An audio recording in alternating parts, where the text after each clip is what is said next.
아멘. 할렐루야. 인사 한번 하도록 하겠습니다. 하나님 당신을 무척 사랑하십니다.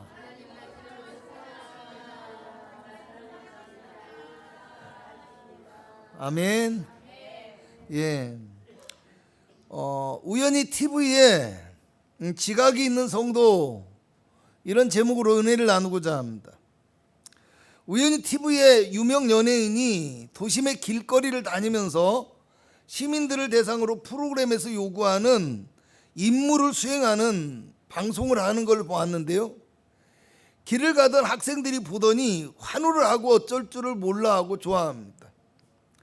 사업장에 들어갔더니 그 사업장의 근로자들이 신나서 함께 사진을 찍으면서 올해는 대박이 날 것 같다, 이렇게 좋아하고 감격에 겨워합니다. 사실 영하 20도가 넘는 날씨였어요. 그렇기 때문에 잠깐만 길에 머물러도 몸이 얼 것 같은 고통이 느껴지는 상황 속에서도 학생들은 길을 멈추고 그 연예인과 함께 사진을 찍고 교제하기를 너무나 기뻐했어요. 쉽게 떠나지 못하고 주변에서 바라보고 있는 것도 보였어요. 여러분, 일하던 근로자들의 대부분은요, 여성들이었어요. 일을 하던 작업복 그대로 사진을 찍고 있어요. 여성들이 사진을 찍으려면 굉장히 민감하잖아요. 복장과 얼굴 화장이. 근데 일을 하던 작업복 그대로 아주 기쁘게 사진을 찍고요, 방송 카메라에 완전히 노출이 되는데도 불구하고 전혀 거리낌도 없고 부끄러움도 없고 그저 오히려 신나고 즐겁고 올해는 대박 날 것 같다 소리를 연속해서 하는 그런 모습을 보여주었습니다.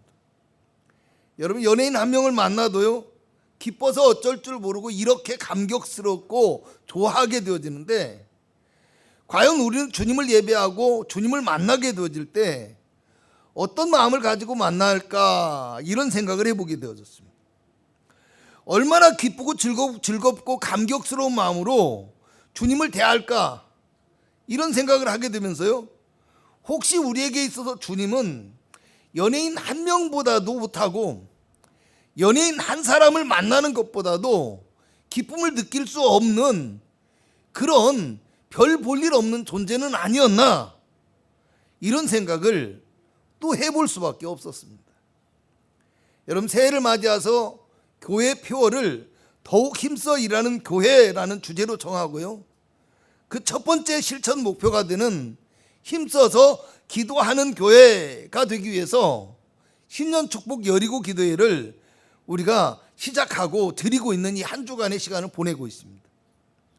여러 성도들이 기도에 참여하고요, 또 힘써서 함께 기도하는 시간을 갖고 있는데요, 과연 나는 어떤 마음을 가지고 이 시간을 보내고 있는지, 또 주님을 얼마나 기쁨과 감격스러운 마음을 가지고 바라보며 기도하고 있는지, 또 주님이 나에게 있어서 얼마나 소중하고 가치 있는 존재로 내게 인식되어지고 있는지, 나는 또 얼마나 주님을 간절한 마음과 확신을 가지고 찾고 있는지, 이런 것들을 생각해 보았으면 합니다. 여러분, 혼자서 묵상을 하다가요, 예배하러 교회에 오는 사람들의 유형을, 그 마음가짐과 그 태도를 기준으로 해서 여러 가지로, 몇 가지로 생각하면서 분류해 보았어요. 여러분, 첫 번째 사람은요, 예배를 보러 오는 사람들입니다. 우리 예배 보러 간다, 예배 보러 간다 그러잖아요. 여러분, 과거에 돌아가신 저희 아버지께서 겨울만 되면 농민단체들이 주최하는 어떤 세미나, 교육, 행사 이런 것들을 참석하기 위해서 거의 한 달 정도 서울을 다녀오실 때가 매년 있었어요. 근데 가끔요, 서울에 가셔서 오실 때 여의도 순복음교회 달력을 가져다가 집에 걸어놓고 나셨어요. 지방에 놀러온 농민들을 대상으로 아마 대접도 하고 또 선물도 주고 그러면서 행사도 하고 예배도 드리고 이런 것들을 했던 것 같아요. 여러분, 사실 우리 아버지는 교회와는 아예 담을 쌓고 사셨고요, 가족들이 교회를 다니는 것도 그렇게 극렬하게 반대하고 막으셨던 분이셨어요. 저도 너무 힘들었었죠. 그런데도 아버지가 거기에 갔다 오잖아요. 그러면 이것저것 거기 갔다 온 이야기를 하시기도 하고, 조용기 목사님의 설교가 재미있다는 말씀을 하셨어요. 여러분 신기한 것은요, 많은 사람들이, 믿지 않는 사람들이 관광을 하듯이 여의도 순복음교회를 다녀가고 있고요, 거부감 없이 예배에 참여하고 그렇게 와요. 그런데 사실은 그들은 그냥 가서 구경하고 돌아온 것으로 끝날 뿐이더라는 겁니다. 재밌고 신기하고 웅장한 모습에 깜짝 놀라기는 하지만 그저 관람객에 지나지 않았다라는 겁니다. 여러분 교회도 이렇게 신앙과 믿음에는 관심도 없이 그냥 교회 나와서 예배의 분위기를 느끼고 이야기하고 어울리면서 그냥 종교 생활을 즐기고 취미 활동처럼 자기 만족을 위해서 교회 생활을 하고 다니는, 교회만 다니는 그런 믿음 없는 성도들이 있다는 것을 생각해 봐야 된다는 거예요.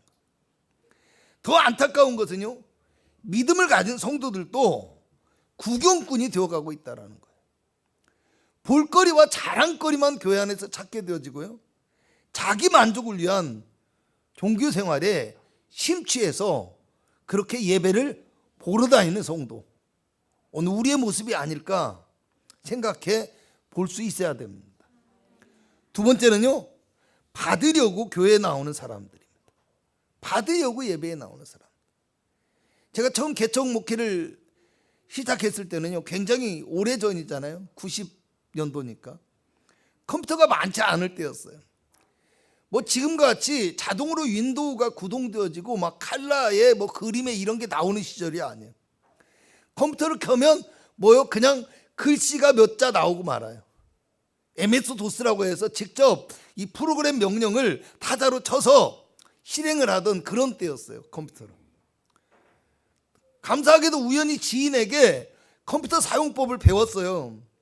그리고 낡은 컴퓨터들이 있으면 그것을 가져다가 이렇게 뭐 부품을 짜맞춰서 조립하고 수리해가지고 이제 개척을 했던 가운데서 교회에 그걸 몇 대 놔두고 이제 아이들에게 게임도 하고 컴퓨터도 배우게 만들려고 했는데, 이 아이들이 소문이 나니까 막 근처에 있는 아이들까지 막 다 평일에도 많이 찾아와요. 근데 컴퓨터를 배울 생각은 없고 그냥 게임만 합니다. 게임만 합니다. 그래서 그렇게 많이 찾아오는 아이들이 정작 예배 시간만 되면 찾아오지 않는 거예요. 그리고 놀랍게도 예배 시간이 끝나면 바로 또 찾아와요. 그 게임을 하려고 해요. 전도에는 도움도 되지 않고 오히려 교회가 시끄럽고 소란할 뿐이고요, 버릇만 나빠질 뿐이에요. 그래서 이제는 못하게 했더니 이 녀석들이 오히려 비난을 하고요, 교회에 나오는 아이들마저도 못 나오게 그렇게 만들어 버리더라는 거예요. 여러분 요한복음 6장을 보면요, 갈릴리 바다 건너편에서 보리떡 5개로 보리떡 5개와 물고기 2마리로 5,000명을 먹이신 다음에 예수님께서 밤에 바다를 건너서 다시 가버나움으로 돌아오셨다고 해요. 그런데 예수님이 보이지 않으니까 그 기적을 봤던 사람들이 다시 배를 타고 가버나움까지 예수님을 찾아서 왔다라고 합니다. 얼마나 감격스러운 얘기예요. 그렇잖아요? 그 수많은 사람들이 예수님을 찾아서 바다를 건너서 왔다라는 거예요. 그런데 예수님은 그들을 보시고 뭐라고 하냐면, 너희가 나를 찾는 것은 표적을 본 까닭이 아니요 떡을 먹고 배부른 까닭이라고 이야기합니다. 여러분 표적을 보고 따랐다면 어떻겠어요? 예수님께서 전하시는 천국 복음을 믿는 자가 되었을 것이라는 거예요. 그런데 그들은 단지 떡 때문에, 떡을 먹고 배부름 때문에 예수님을 그렇게 찾고 있었다라는 거예요. 여러분 교회도 이렇게 신앙의 진정한 의미는 깨닫지 못하고 그저 자기 유익과 필요를 채우는 것에만 모든 힘과 정성을 쏟아붓고 있는 사람들이 있다라는 거예요. 눈에 보이는 세상의 것이나 또 자기 욕망을 채우는 어떤 기복적인 신앙을 하고 있는 사람들, 그것에만 매달려 있고 온통 그것에만 마음이 가 있는 성도가 오늘 나의 모습은 아닐까 생각해 볼 수 있어야 된다. 여러분 세 번째는요, 드리기 위해서 예배에 나오는 사람들입니다. 여러분, 제가 중학생 때 작은 할머니 한 분이요, 갑자기 저녁에 집에 들이닥쳤어요. 보따리를 막 바리바리 싸갖고 택시에 실어서 들이닥쳤어요. 뭔가 하고 잠결에 정신없이 봤더니 무당 한 분을 데리고 오셨어요. 구슬할 재료들을 잔뜩 사가지고 왔어요. 그때부터 어머니한테 밥을 해라 뭘 해라 하면서 3일 정도를 밤낮으로 집과 뒤에 있는 산에서 구슬하고 의식을 치르는 거예요. 여러분, 그런데요, 사실 무당이 애군을 몰아내고 복을 빌고 뭐 신내림과 의식을 하잖아요. 근데 제 눈에 아무리 봐도 할머니가 더 높고 무당은 그저 원하는 대로 해주는 어떤 비즈니스처럼 보였어요. 비즈니스처럼. 여러분, 신의 계시를 받고 막 신내림을 받고 막 의식을 치르고 막 신을 불렀다 내렸다 하는데 그 사람이 위가 아니라 할머니가 위처럼 보였다라는 거예요.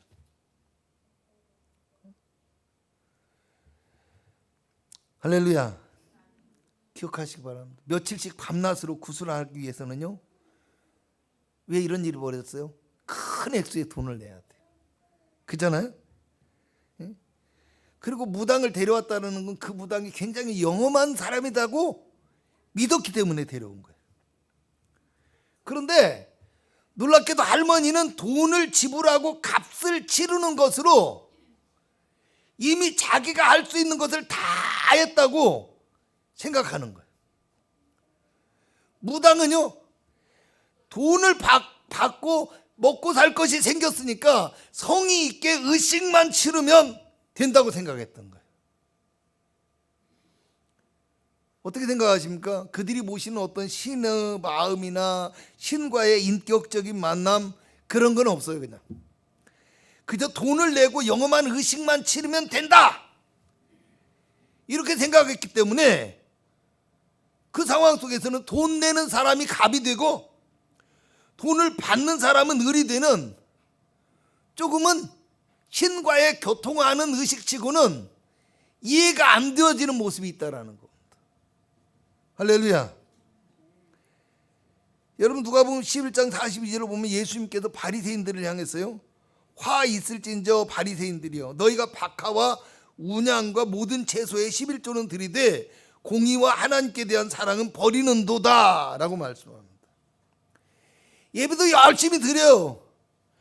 헌금도 있는 힘을 다해서 온전히 하고 있어요. 율법도 잘 지키는 것 같아요. 그런데 그들은 하나님의 뜻과 하나님에 대한 사랑은 외면해버리고 의식만 치르고 있을 뿐이었다라는 겁니다. 할렐루야. 교회도 이렇게 주님의 마음이나 주님과의 교제는 생각하지 않고요, 그저 의식만 치르면 되고 돈만 내면 1등인 줄 알면서, 그래서 등력이 많고 뭐 신령한 죄종 찾아서 그냥 예배 드리고 기도 받으면 모든 것이 형통한 것으로 생각하는 형식과 의식이 남아있는 성도들이 오늘 우리의 모습이 아닌지 생각해 봐야 되는 거예요. 할렐루야. 죄종 불러다가 설교시키고 죄종 불러다가 기도시키고,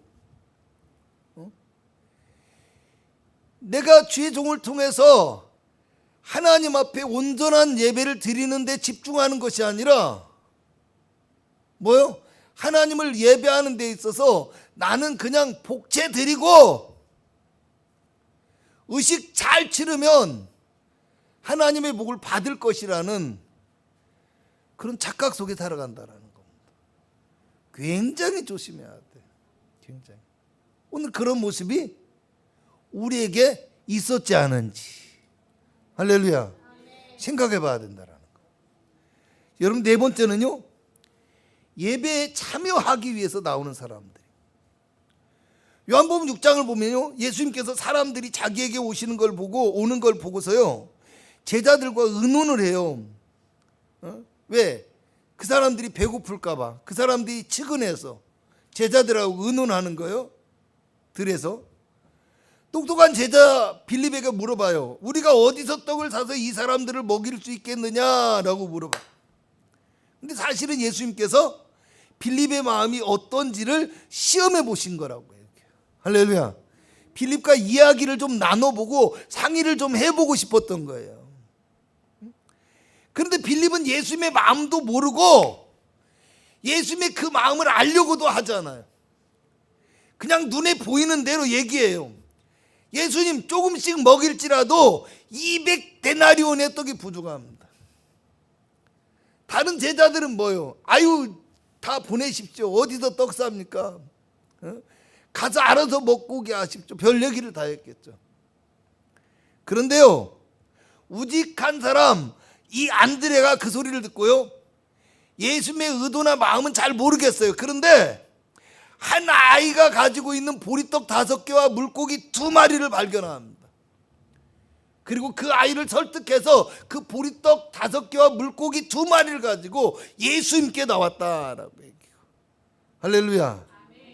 놀랍게도 우리가 잘 알듯이 예수님은 그것을 가지고 축사하신 후에 사람들에게 나눠주게 했는데 5,000명이 먹고도 남은 조각이 12바구니에 가득 찼다라고 얘기해요. 아멘. 여러분, 목회를 하면서 가장 안타깝게 느껴지는 사람들이 어떤 사람들이냐면요, 열심은 있는데 변화가 없는 사람들. 그게 가장 안타까워요. 차라리 믿음이 없거나 차라리 예배도 잘 드리지 못하는 사람들은요, 안타깝기는 해요. 그런데 제가 어떻게 할 수 없는 부분이 있잖아요. 그죠? 여러분, 예배를 잘 드리지 못하는 사람들, 이런 사람들은 믿음이 없으니까 사실은 간절함도 없어요. 그잖아요?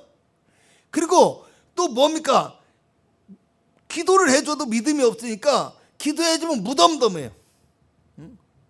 어떤데 기도 또 누가 옆에서 눈치 없이 믿음도 없고 기도 받는 것도 별 의미 없이 생각하는데 목사님 기도해 주세요 하면은 이게 참 민망해요. 왜? 정작 받는 사람은 그냥 받고 싶지도 않는 거예요. 그런 거예요.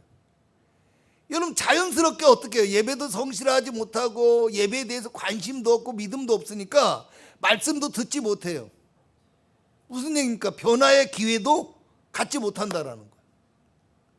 결국 자기 믿음의 결과일 수밖에 없잖아요. 그잖아요. 그러니까 어쩔 수 없어요, 목사도. 물론 간절하게 기도하긴 하죠. 그런데 예배도 열심히 드리고 신앙의 열정도 충분한데, 뜨거운데 그냥 변화가 없이 늘 그대로인 사람들이 너무 많다라는 겁니다. 그 신앙이 그냥 유지라도 되면 좋은 거예요. 유지라도 되면. 그런데 오히려 믿음이 퇴보해버리고요, 그렇게 되었는데도 자신은 그것을 전혀 깨닫지 못하고 있다는 거, 이런 경우가 있다라는 겁니다. 여러분, 사실 우리가 그런 모습이에요. 아멘. 사실 온 정성과 마음을 다해서 힘을 다해서 예배를 드리고 기도하는데 신기하게도 전혀 변하지 않는 경우가 우리 주변에 너무 많아요. 교회 가운데 너무 많아요. 여러분, 10년 전, 20년 전, 30년 전, 어떤 사람들은 40년, 50년 전에 그 신앙이 그대로예요. 그 신앙.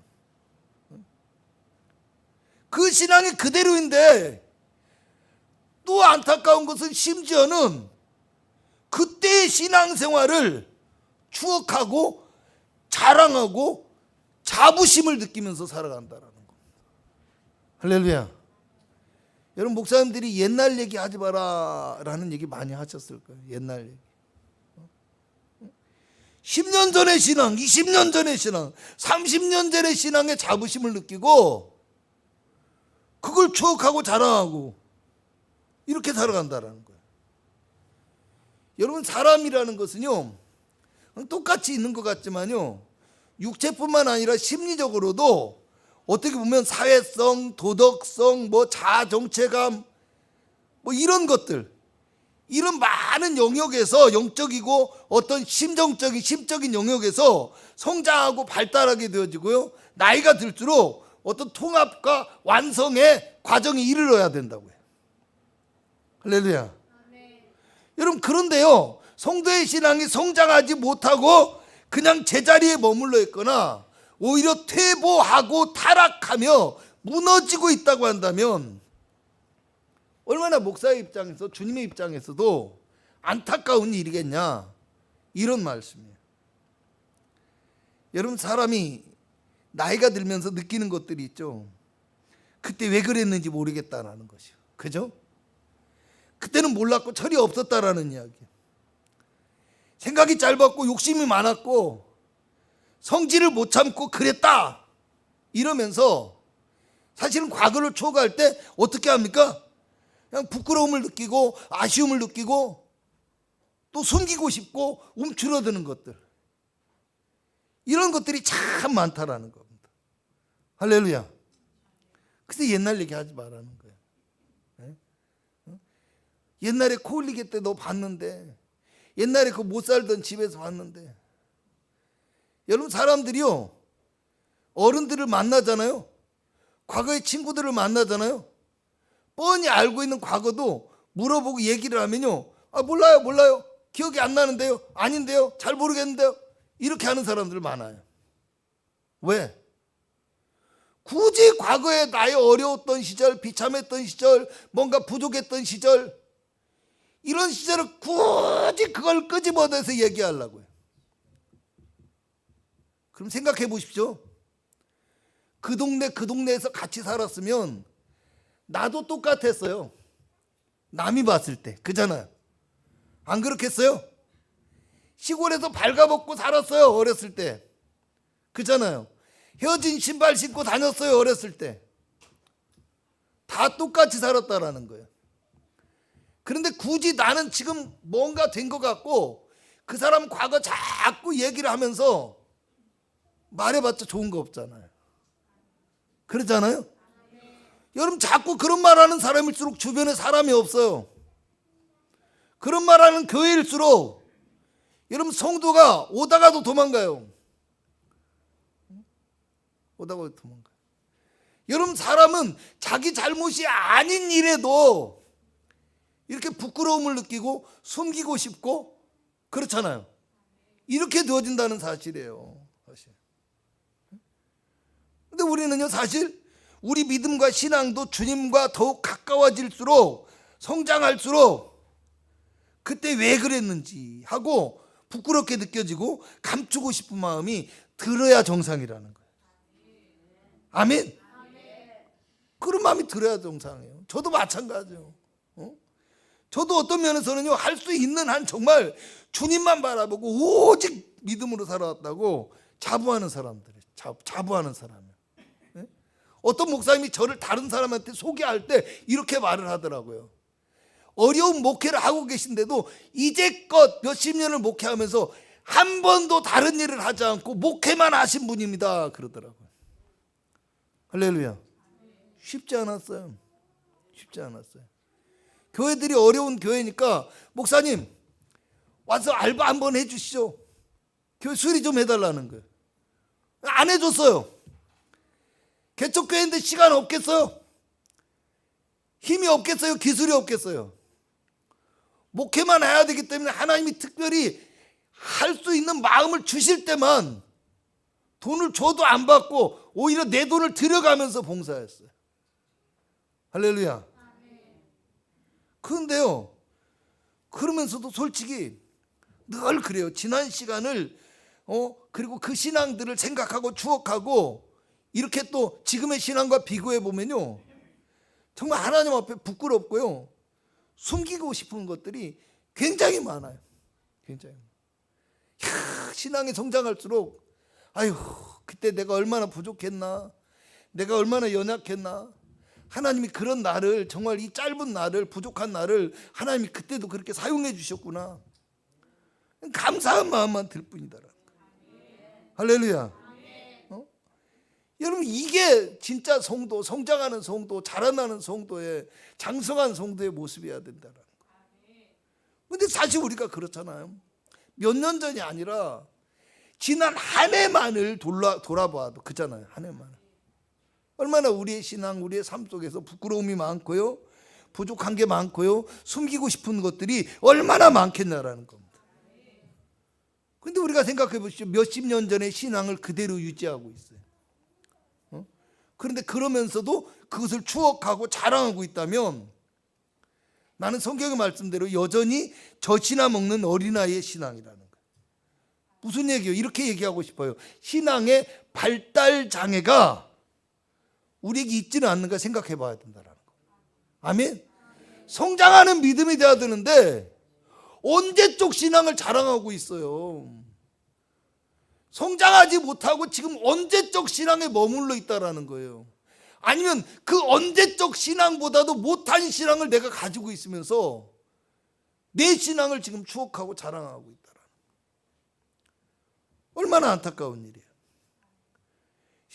여러분, 왜 이런 결과가 지금도 수많은 성도들의 신앙에 나타나고 있는 것일까요? 예배 의식만 남고 진정으로 예배에 참여하는 사람이 되어지지 못하기 때문이라는 거예요.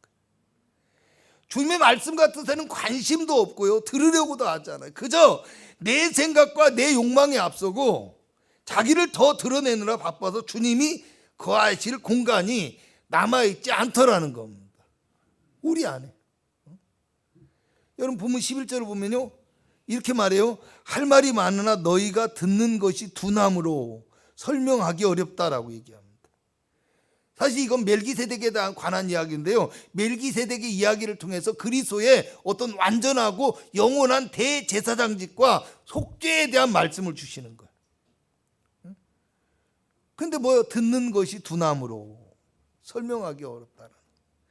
12절에서 13절을 보면 때가 오래되었으므로 너희가 마땅히 선생이 되었을 터인데 다시 하나님의 말씀에 초보적인 가르침을 받아야 하고 젖이나 먹어야 되고 의의 말씀을 경험하지 못한 자다, 이렇게 얘기해요. 하나님의 교회와 성도들을 이끌어갈 수 있는 사람이 되어야 되는데, 일꾼이 되어야 되는데 여전히 그 어린아이의 신앙에서 벗어나지 못하고 세상적인 말들과 유혹에 흔들리고 그저 듣고 보고 봤는데 치중하는 1차원적인 신앙 속에 머물러 있다라는 거예요. 여러분, 누가복음 18장을 보면 바리새인과 세리가 성전에 올라가서 기도를 하는데요, 자기를 의롭다고 믿고 다른 사람들을 멸시하는 바리새인은 내가 죄악을 행하는 자들이나 세리와 같지 않고 일주일에 2번씩 금식하고 소득의 11조를 하나님께 드립니다 하고 자랑이 섞인 기도를 드렸다고 해요. 근데 세리는 멀리 서서 감히 눈을 들지도 못하고 가슴을 치면서 하나님, 나는 죄인입니다. 나를 불쌍히 여겨주옵소서. 아멘. 이렇게 기도했다고 해요. 그러면서 예수님이 하는 말이 의롭다고 믿고 자랑하는 바리새인이 아니라 죄인임을 깨닫고 가슴을 치며 회개하는 세리가 의롭다 하심을 받고 돌아갔다라고 얘기를 해요. 할렐루야. 무슨 얘기예요? 말씀을 듣고 깨닫고 변화하는 성도가 진짜 믿음의 사람이라 인정받게 된다라는 거예요. 본문 14절을 보면 장성한 자에 대해서 그들은 지각을 사용함으로 연단을 받아 선악을 분별하는 자들이라, 이렇게 얘기합니다. 여러분, 지각을 사용한다라는 말은요, 신앙적으로나 영적으로 분별력을 가졌다는 뜻입니다.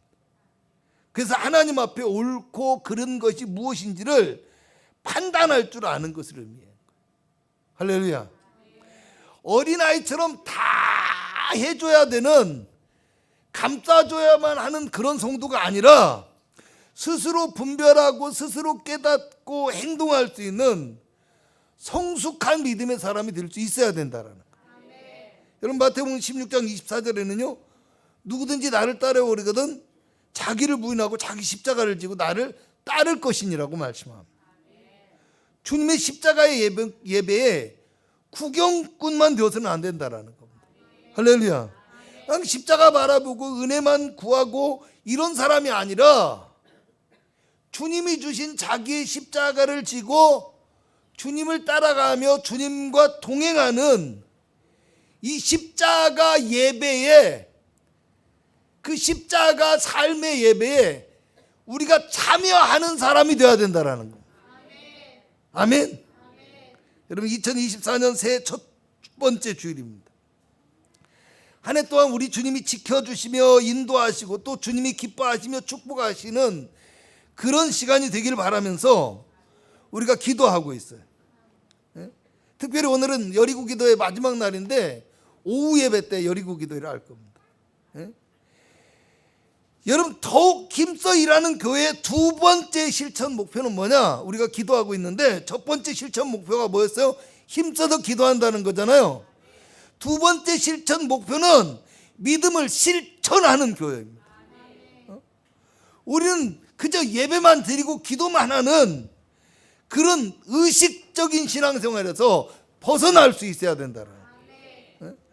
은혜를 바라고 구하기만 하면서 그저 보호와 인도하심만 구하고 살아가는 어린아이의 신앙에서 벗어나야 된다는 거예요. 그래서 주님의 말씀을 통해서 깨닫고 변화되고 바른 길이 무엇인지를 분별하고 행동할 수 있는 성숙한 신앙, 지각이 있는 장성한 믿음, 이런 사람이 될 수 있어야 된다는 거예요. 여러분 그러기 위해서 우리는요 십자가의 사랑 안에서 세 번째 실천 목표인 섬기며 사랑하고 또 네 번째 실천 목표인 씨 뿌려 복음을 심는 교회가 되기 위해서 더욱 힘써서 그리스도인의 삶을 실천하고 나아갈 수 있어야 됩니다. 그러므로 오늘 우리가 이 한 해 동안 진정으로 하나님의 영광을 나타내고 하나님과 동행하며 하나님의 뜻을 따라 살아가는 믿음의 성도가 되어짐으로, 믿음의 교회가 되어짐으로 하나님의 놀라운 역사와 계획 가운데 들어갈 수 있는 귀한 은혜가 있기를 주님의 이름으로 축복합니다. 기도하겠습니다. 지각이 있고 성숙한 성도가 되기를 원합니다. 의식만 남은 사람이 아니라 주님과 함께 온전히 하나가 되어서 십자가의 길을 갈 수 있는 참된 믿음의 실천자가 되게 하여 주옵소서. 주님의 말씀이 우리 안에 있고 그 말씀이 우리의 삶을 지배하고 이끌 수 있게 하여 주셔서 듣고 잃어버리는 자가 아니라 깨닫고 행하는 믿음의 사람이 되게 하여 주셔서 우리의 삶에서 복된 믿음의 열매가 풍성히 맺혀지게 하여 주옵소서. 우리는 너무나 약하오니 성령으로 충만하게 하여 주시고 성령으로 붙들어 주셔서 하나님의 귀한 계획과 역사에 온전히 사용되어지게 하여 주옵시고 하나님의 놀라운 축복과 권능이 우리의 삶에 넘치게 임할 수 있도록 풍성한 은혜를 허락하여 주시옵소서.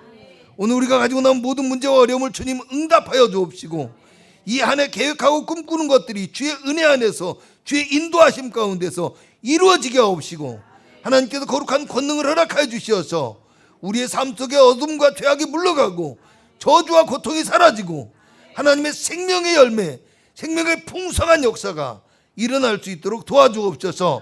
몸이 아픈 성도를 치유하여 주옵시고 회복시켜 주옵시며 고쳐 주옵시고 강건함을 허락하여 주옵소서. 거룩한 성도에게 힘과 능력과 재능과 은사를 주시어서 이 땅을 살아가는데 부족함이 없도록 도와주옵시고 거룩한 성도에게 성령의 능력의 기름 부음이 있게 하여 주시어서 가는 곳마다 어둠이 물러가고 죄악이 사라지며 하나님의 나라가 확장되어져 가는 놀라운 역사가 있게 하여 주시어서 가정이 복음화되어지게 하옵소서. 가족들의 영혼이 구원받게 하여 주옵시고 이웃과 형제가 하나님 앞에 돌아오는 아름답고 놀라운 역사를 경험하는 복된 한 해가 되기를 원합니다. 예수님의 이름으로 기도합니다. 아멘.